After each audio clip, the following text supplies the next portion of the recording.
Review of the movie Revolver Rita acted by Keerthy Suresh. Simple గా ఈ movie యొక్క story చెప్పాలంటే, రీటా అనే అమ్మాయి తన తల్లి, అక్క, చెల్లితో కలిసి పాండిచ్చేరిలో ఉంటుంది. అండ్ రీటా ఒక రెస్టారెంట్ లో వర్క్ చేస్తూ ఉంటుంది. ఒక రోజు ఆ ఏరియాలో రౌడీ అయిన డ్రాకులా పాండ్యన్ ను కొంతమంది రౌడీలు పొడి చేస్తారు. పాండ్యన్ ఆ రౌడీల నుంచి తప్పించుకొని వచ్చి రీటా వాళ్ళ ఇంట్లో చనిపోతాడు. దాంతో రీటా ఫ్యామిలీకి ఏం చేయాలో అర్థం కాదు. సరిగ్గా ఇదే సమయంలో డ్రాకులా పాండ్యన్ కొడుకు అయిన బాబీ తన తండ్రి కోసం వెతుకుతుంటాడు. ఇక రీటా వాళ్లకు పాండ్యన్ శవాన్ని ఏం చేయాలో అర్థం కాదు. ఇదే సమయంలో పోలీసుల దృష్టి రీటా వాళ్ళ ఇంటిపై పడుతుంది. ఫైనల్ గా రీటా ఆ శవాన్ని ఏం చేసింది, పాండ్యన్ కొడుకు బాబీకి రీటాకి సంబంధం ఏంటి అన్నదే మిగిలిన స్టోరీ. డైరెక్టర్ ఈ సినిమాని థ్రిల్లర్ గా తీయాలని ప్రయత్నం అయితే చేశాడు. నిజానికి ఒక మర్డర్ మిస్టరీని సస్పెన్సివ్ గా ఆడియన్స్ కు చూపించాలంటే అది పెద్ద టాస్క్. దాన్ని సెలెక్ట్ చేసుకునే ముందే స్క్రీన్ ప్లే ను చాలా చక్కగా రాసుకోవాలి. స్టోరీ రొటీన్ గా ఉన్నప్పటికీ స్క్రీన్ ప్లే విషయంలో చాలా జాగ్రత్తలు అయితే తీసుకోవాలి. ముఖ్యంగా థ్రిల్లర్ సినిమాలకైతే స్క్రీన్ ప్లేనే మెయిన్ ఇంపార్టెంట్. కానీ ఈ సినిమాలో అది మైనస్ అయింది.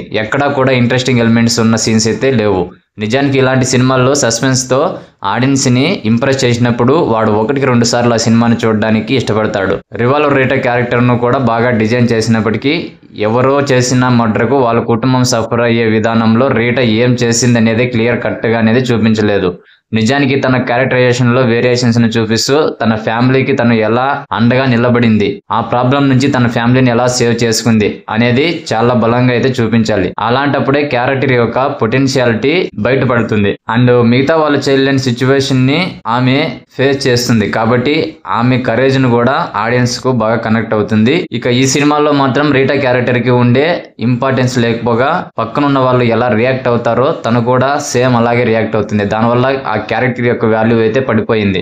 ఏవో కొన్ని థ్రిల్లర్ సినిమాలను చూసి స్టోరీ రాసుకున్నట్లుగా అనిపించింది అంతే తప్ప దీనిని బాగా తీయాలని ఉద్దేశంతో అయితే ఈ సినిమాని చేయలేదేమో అని నాకు అనిపించింది. ఒక ఆడియన్స్ ని ఎంగేజ్ చేయడం అనేది ఆషామాషేది కాదు. ట్రీట్మెంట్ లో ఏవైతే ఎలిమెంట్స్ ని మనం పర్ఫెక్ట్ గా రాసుకుంటామో వాటిని స్క్రీన్ ప్లే లో కూడా ఆడియన్స్ ని ఎంగేజ్ చేసేలా డెలివరీ చేసినప్పుడు మాత్రమే అవి సక్సెస్ఫుల్ గా కన్విన్స్ చేయగలవు. లేకపోతే మాత్రం రిజల్ట్ చాలా తేడా కొట్టేస్తుంది. ఇక కీర్తి సురేష్ ఈ క్యారెక్టర్ లో బాగా చేసినప్పటికీ ఆ క్యారెక్టర్ కు ఉన్న వేరియేషన్స్ ని డైరెక్టర్ సరిగ్గా రాసుకోకపోవడం వల్ల ఆమె క్యారెక్టర్ పరిధి మేరకు యాక్టింగ్ చేయాల్సి వచ్చింది. రాధికా శరత్ కుమార్ కూడా ఆమె క్యారెక్టర్ లో బాగానే యాక్ట్ చేసింది. జాన్ విజయ్ కొంతవరకు కామెడీ ట్రై చేసినప్పటికీ ఆయన ప్రతి సినిమాలో చేసే సీన్సే ఈ సినిమాలో కూడా చేసినట్టుగా అనిపించింది. సునీల్ క్యారెక్టర్ కూడా పెద్దగా గొప్పగా ఏమీ లేదు. ఏదో వచ్చిందంటే వచ్చింది, పోయిందంటే పోయింది అన్న రేంజ్ లోనే ఉంది. మ్యూజిక్ కూడా అంత పెద్ద ఎఫెక్టివ్ అయితే అనిపించలేదు. థ్రిల్లింగ్ ని తెప్పించే పాయింట్స్ ను ఇంకొంచెం బాగా ఎఫెక్టివ్ గా రాసుకొని ఉండింటే ఈ సినిమా